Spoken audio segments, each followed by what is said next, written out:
বিড়িটা যে দোকান দিয়ে খাইবেন ওই বিড়ির অর্ডার দেবেন আর লগ বিড়ির একটা শুকটান মারিয়ে এই লগ কি খবরটা কি কবে তোর এই যে কারবারটা কি দেশে দেখছো দাড়ি পাল্লা ছাড়া এদের সাথে কোনো মানুষই দেখি না। এই কামটা করলে আপনি শোনেন, আমি তো গল্পের ছলে বলার কারণে আপনার আনন্দ লাগতেছে, কিন্তু এমনও হইতে পারে আমার ভাই হয়তো কোনোদিন ইবাদত করার সুযোগ পায় নাই, ওই শুকটান দেওয়া বিড়ির মধ্যেও যদি সে ওই দাড়ি পাল্লার দাওয়াত দিয়ে আল্লাহর দ্বারে কবুল হয়ে যায়, এমনও হইতে পারে পিছনের সব আল্লাহ মাফ করে দিয়ে তার তো ভালো করে অতএব কোন অবস্থায় বসে থাকবেন না। আসসালামু আলাইকুম রহমতুল্লাহ। প্রিয় দর্শক, আপনারা শুনলেন বাংলাদেশ জামাত ইসলামের ঝালকাঠি ১ নম্বর আসনে এমপি প্রার্থী ডক্টর ফয়জুল হকের এই একটা বক্তব্য নিয়ে সোশ্যাল মিডিয়া গরম। প্রিয় দর্শক, অনেকেই তার বিরুদ্ধে কথা বলতেছে। দেখেন, তিনি যে বক্তব্য দিয়েছে এই বক্তব্যকে দুইভাবে আপনাকে ব্যাখ্যা করতে হবে। প্রিয় দর্শক, একটা হচ্ছে ইসলামের দৃষ্টিতে আর একটা হচ্ছে বাস্তবতায়। প্রিয় দর্শক, এই বক্তব্য একদিক দিয়ে ঠিক আছে আর এক দিক দিয়ে ভুল।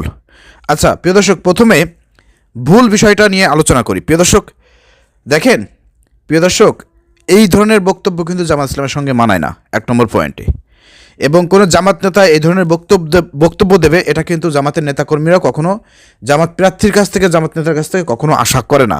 কিন্তু আপনাদেরকে বুঝতে হবে প্রিয় দর্শক, যেহেতু ডক্টর ফয়জুল হক তিনি একজন জেনারেল মানুষ এবং তিনি রিসেন্টলি জামাত ইসলামীতে এসেছেন, এখনও জামাত ইসলাম সম্পর্কে ওইভাবে ভালোভাবে বুঝতে পারেন নাই, পড়ালেখা করতে পারেন নাই, সময় পান নাই, সোজা কথা।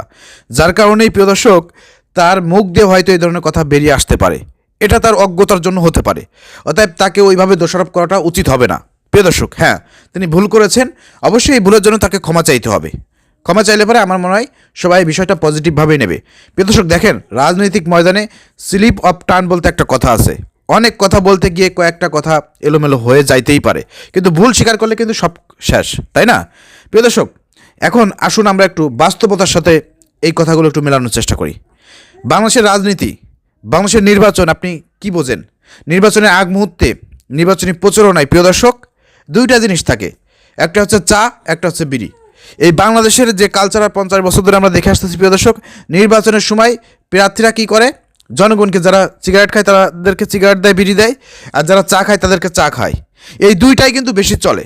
অর্থাৎ বাংলাদেশের বাস্তবতায় এই সিগারেট এবং এই চা রাজনীতির সাথে অতপরিতভাবে জড়িয়ে আছে। যেহেতু এখানে ডক্টর ফয়জুল হক তিনি একটি উঠান বৈঠকে বক্তব্য দিচ্ছিলেন এবং এলাকার মুরব্বী যারা ছিলেন অনেক বিড়িখোর ছিলেন, তো বিড়ি খায় না এরকম এলাকার লোকজন খুব কম পাওয়া যাবে, এবং একটা এলাকার 90% লোক বিড়ি খায়, এটাই হচ্ছে মূল বিষয়। এবং বাংলাদেশে যত ভোটার আছে, পুরুষ ভোটার কমসে কম ৬-৭ কোটি আছে, তার মধ্যে 80-90% হচ্ছে বিড়ি খায়, তাই না? বিষয়টা তো এরকম। তো সেই জায়গা থেকে প্রিয় দর্শক, যেহেতু একটা উঠান বৈঠকে সেখানে এলাকার মুরব্বী চাচাদেরকে নিয়ে ইয়াং জেনারেশন থেকে শুরু করে সব ধরনের লোক এখানে ছিল, সেখানে সে বক্তব্য দিতে গিয়ে প্রিয় দর্শক এই যে আপনি শুকটান দেওয়ার মধ্যে দিয়ে যদি আপনি মানুষকে দাঁড়িপাল্লার কথা বলেন, দাঁড়িপাল্লার পক্ষে একটা ভোট নিয়ে আসতে পারেন, এবং এতে যদি ইসলামের বিজয় হয়, এতে যদি আপনার ইসলামী দলগুলো ক্ষমতায় যাইতে পারে, তো এই ওসিলা হলেও আপনি শুকটান দিয়ে মানুষের কাছে ভোট চাইছেন, কিন্তু এই ওসিলা হইলেও আল্লাহ রাব্বুল আলামিন আপনাকে ক্ষমা করে দিয়ে জান্নাতে দিতে পারেন। এই যে বক্তব্যটা, এই বক্তব্যটা প্রিয় দর্শক অনেকে আপত্তি করেছেন যে বক্তব্যটা ঠিক না। দেখেন বাস্তবতা যে প্রিয় দর্শক, আপনি দেখেন যে আসলে বাংলাদেশে বেশিরভাগ মানুষ বিড়ি খাচ্ছে, এবং আপনি কি বলতে চান যে যারা বিড়ি খায় তাদেরকে আপনি নামাজ পড়তে নিষেধ করবেন? কেউ কি বলে যারা বিড়ি খায় তাদেরকে কি রোজা রাখতে নিষেধ করার কথা আমাদের বাংলাদেশে কোনো আলেম বলছে? যারা বিড়ি খায় তারা কোনো জানাজা নামাজ পড়তে পারবে না, যারা বিড়ি খায় তারা মানে ধর্মীয় কোনো কিছু পালন করতে পারবে না, এরকম কোনো ফতোয়া কি আমাদের আলেম সমাজ দেশে? কখনোই কিন্তু দেয় নাই। অর্থাৎ যারা বিড়ি খাচ্ছে, শুকটান দিচ্ছে, এই বিড়ি খাওয়া মানে শুকটানের কথা বলছে আর কি। তো এই যারা বিড়ি খাচ্ছে এই শুকটান দিয়ে ভোট চাইতে পারবে না, দাঁড়িপাল্লার কাজ করতে পারবে না, এরকম কোনো ফতোয়া বাংলাদেশে কোনো আলেম সমাজ দেশে? যেখানে নামাজ ফরজ, শুকটান দেওয়ার কারণে নামাজ পড়তে কেউ মানা করে নাই, সেখানে দাঁড়িপাল্লার পক্ষে ভোট চাইতে কি কেউ মানা করবে? মানা করবে না। অতএব এখানে আপনি মেন হচ্ছে ডক্টর ফয়জুল হক কী বোঝাতে চেয়েছেন প্রিয় দর্শক আপনাকে বুঝতে হবে। তার এটা বলার উদ্দেশ্যটাকে, তার বলার এটাই উদ্দেশ্য যে আপনি যে অবস্থায় থাকেন না কেন, আপনি শুকটান দেন, বিড়ি খান, আপনি নামাজ না পড়ুন, আপনি রোজা না রাখুন, আপনি যাই করুন, কিছুই না করলেন, কিন্তু আপনি কি করেন? আপনি নির্বাচনের জন্য দাঁড়িপাল্লার পক্ষে ভোট চান। নির্বাচনের জন্য আপনি দাঁড়িপাল্লার পক্ষে ভোট চান, ইসলামের পক্ষে ভোট চান, ইসলামী দল যাতে ক্ষমতা আসতে পারে সেই জন্য আপনি ভোট চান। সুকটান দিয়ে হলেও আপনি ওই সুকটানের কী হবে, সুকটানের মধ্যে দিয়ে যদি আপনি একটা ভোট ইসলামের পক্ষে কাজে লাগাইতে পারেন, তাহলে আল্লাহ হয়তো আপনাকে দেখা যাবে যে ওই ক্ষমা করে দিয়ে আপনাকে জান্নাত দিতে পারেন। তো এটা তো বলতেই পারে, স্বাভাবিক ব্যাপার। এটাকে তো এত কঠিনভাবে নিয়ে আর কোনো কিছু নাই, কারণ এটা বাংলাদেশের বাস্তবতা। বাংলাদেশের বাস্তবতা এটা, প্রিয় দর্শক। তো এখন একজন বিড়ি খাই, সে কি নির্বাচনী প্রচারণা করতে পারবে না? তাহলে বাংলাদেশে আপনি নির্বাচনী প্রচারণা করার জন্য লোকই খুঁজে পাবেন না। এটা তো বাংলাদেশের নির্বাচনের সঙ্গে বিড়ি এবং সিগারেট এবং এই চা ওতপ্রোতভাবে জড়িত রয়েছে। যদিও আমরা এগুলো খাওয়ার জন্য বাংলাদেশ জামাত ইসলামী সবসময় নিষেধ করে, জামাত ইসলামের নেতাকর্মীরা এগুলো খায় না, কিছু কিছু লোক খায়, একবারে খায় না এরকম বলার কোনো সুযোগ নাই। ঠিক আছে, আমার চোখের সামনে অনেকেই খায়, জামাত ইসলাম করে, ওই সমর্থক আর কি, সমর্থক এমনি জামাত করে কর্মী, কিন্তু অ্যাক্টিভ না।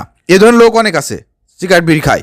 ঠিক আছে, একেবারে সাধ্য তুলসীর পাতা না জামাত শিবিরের কর্মীরা, একটু মানে মাথায় রাখবেন। ঠিক আছে, তো সেই জায়গা থেকে এই ধরনের কথা বাংলাদেশের যে পরিবেশ পরিস্থিতিতে, এটা কি ভুল বলছে? এটা কি ভুল বলছে? আপনারা কি দেখেন না প্রিয় দর্শক, যখন রাসূলকে গালি দেওয়া হয়, যখন আল্লাহকে গালি দেওয়া হয়, তখন এই যে মুসলমানরা রাস্তায় নামে, এর 80% হলো বিড়িখোর। 80% না, 50% ধরলাম, ভুল বলছি, 50% বিড়িখোর আছে। তখন কি আপনি দেখেন নামাজি বেনামাজি খারাপ মানুষ সব ধরনের মুসলমান রাস্তায় নামে না? হ্যাঁ, রাসূলকে গালি দিতে পারে, ইসলামের উপর আঘাত আসতে পারে, তখন কি আলেম ওলামাদের ডাকে সব ধরনের মুসলমান রাস্তায় নামে না? হ্যাঁ, এখানে কি কে বিড়ি খাইছে, কে আপনার নামাজ পড়ে না, এগুলো দেখে? অনেকেই বিড়িখোররা, অনেকেই নামাজ না পড়ার লোকজন ওই সব আন্দোলনে গিয়ে আপনার মারা যাচ্ছে, সেখানে তাদেরকে শহীদ বলা হচ্ছে। তো এইটা হচ্ছে আপনাকে বুঝতে হবে, বাংলাদেশের বাস্তবতা আপনাকে বুঝতে হবে। ঠিক আছে, অতএব এই যে এই বক্তব্যটা, এই বাস্তবতায় কিন্তু দেওয়াটা ঠিক আছে, কিন্তু বিতর্কিত হয় এই ধরনের বক্তব্য জামাত ইসলামের দৃষ্টিতে দেয়া ঠিক না। এটা অবশ্যই ডক্টর ফয়জুল হক ভুল করেছেন। আমি মনে করি যে প্রিয় দর্শক, আপনাদেরকে আমি বোঝাতে সক্ষম হয়েছি, আপনারা বিষয়টা বুঝতে পেরেছেন যে হ্যাঁ, আমি আমার জায়গা থেকে বলবো এটা ভুল বক্তব্য দিয়েছে। এই ধরনের বক্তব্য ডক্টর ফয়জুল হকের দেওয়া উচিত হয় নাই এই সময়ে, কারণ এটা নিয়ে বিতর্ক হচ্ছে। আর ডক্টর ফয়জুল হককে অবশ্যই আরও পড়ালেখা করতে হবে, জামাত বিষয়ে আরও জানতে হবে, কোন কথা বললে পারে জামাতের থাকবে। আর যেহেতু সে মিডিয়াতে কথা বলতেছে, তাকে বুঝতে হবে কোন কথা বললে পারে বিতর্ক তৈরি হতে পারে, কারণ বিরোধী পার্টিরা তো উৎপেতে বসে আছে, তাই না? অর্থাৎ সেই জায়গা থেকে আরও সচেতনভাবে বক্তব্য দিতে হবে, ভুল বক্তব্য দেওয়া যাবে না, সচেতন হতে হবে। এ বিষয়ে আমি অনুরোধ করবো আরও সচেতন হন, এবং জামাতের নেতৃবৃন্দ যারা আছেন আপনারা ডক্টর ফয়জুল হককে আরও ম্যাচিওর করেন, আরও ঠিক আছে, পরিপক্ক করেন। নাহলে এই ধরনের ভুল বক্তব্য দিলে পারে কিন্তু জনমনে কিন্তু বিরোধী যারা আছে তারা কিন্তু বিভিন্ন রকমের প্রশ্ন ছুড়ে দেবে, জামাত সম্পর্কে নেগেটিভ তুলে ধরবে। আশা করি বিষয়টি বুঝতে পেরেছেন। ভিডিওটি শেয়ার করে সবাইকে দেখার সুযোগ করে দেন।